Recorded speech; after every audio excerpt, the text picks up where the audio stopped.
your girl Chup again from Vietnam. So today in this video you're going to learn about how to get a part-time job in Australia or Tassie specifically as an international student or just any uni student who has no experience in hospitality or any kind of casual part-time jobs, just like my case. And I hope by the end of this video you will walk out and feel like you know how to start applying and what to expect when looking for part-time jobs in Tasmania. So here it is. I won't keep you long and keep watching.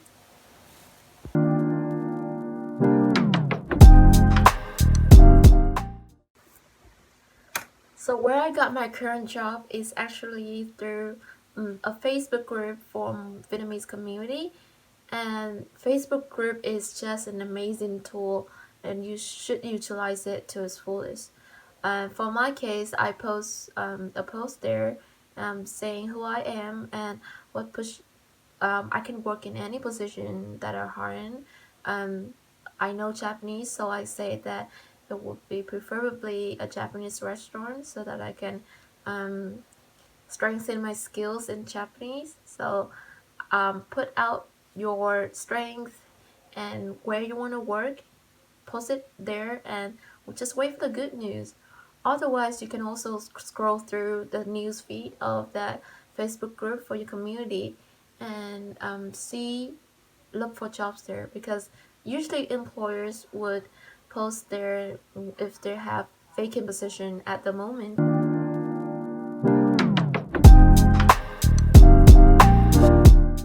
Ways is post a post on the Facebook group for your community. The second way is to find the posts of employers in that same Facebook group community in step one.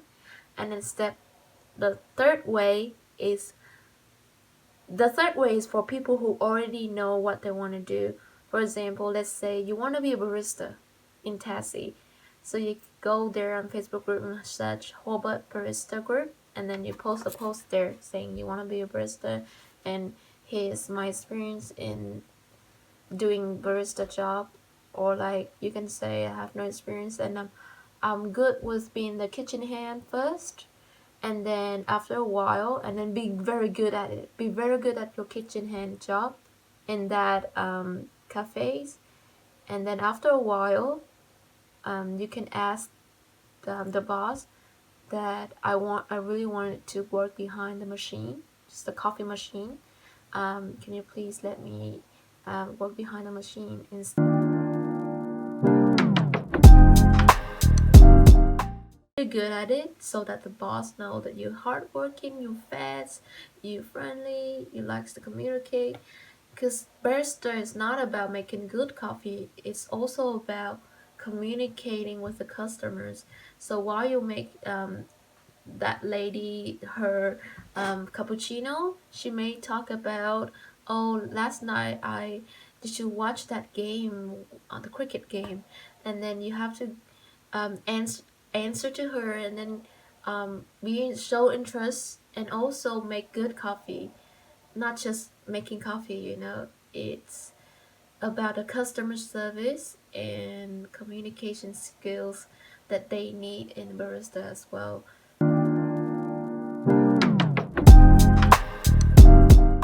Tip is find a job near to where you live, because when we all first started out here, we started out with no cars, even no license, because we're students.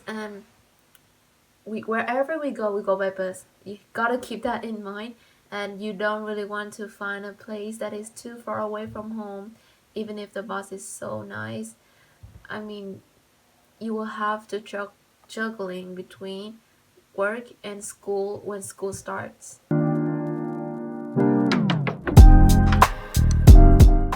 Third tip would be bring your friend, preferably local friend with you, just one friend, to the place where you're applying when you hand the resume in store.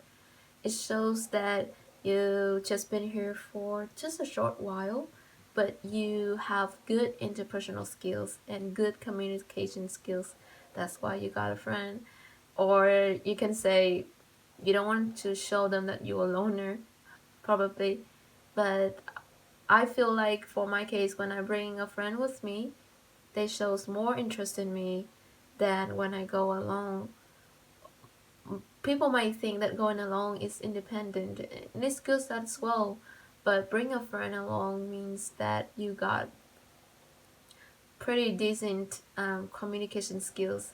Just a preference. I don't know about you guys, but you can leave in the comment section below of how you think about this tip.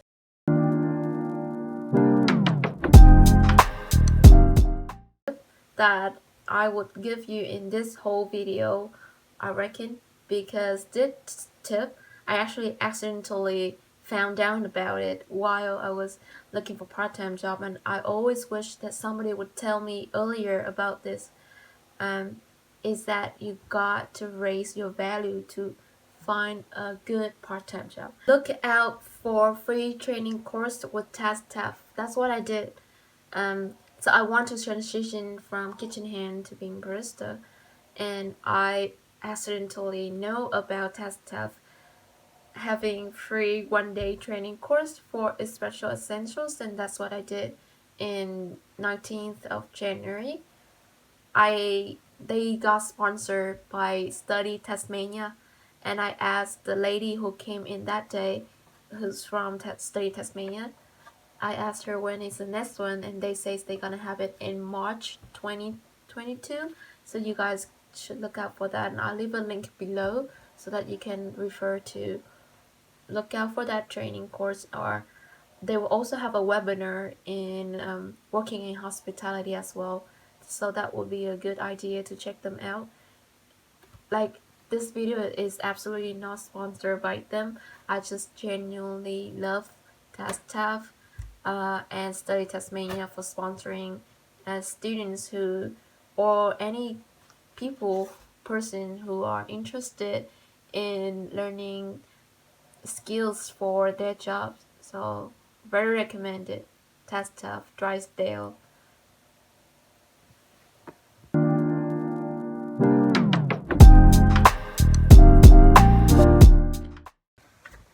Last but not least, my fifth tip for you is just be you. Be special. Find out about what you're good at and what sets you apart from other people who also applies like you. If you got lucky enough, you might get interviewed by the boss or the manager of that branch, and just state what your strengths are and what makes you unique.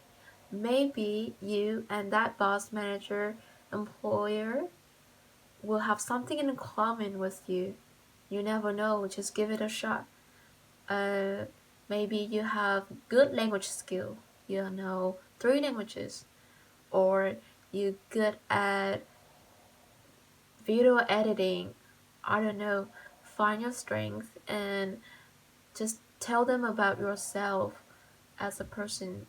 Like, those strengths not to be related to the jobs that you're applying. Just think of the interview as a little chat between you and your boss. Next video is going to be about things to do to get settled down in Tassie as an international student. So I'll see you guys until then. Bye bye. Mata ne.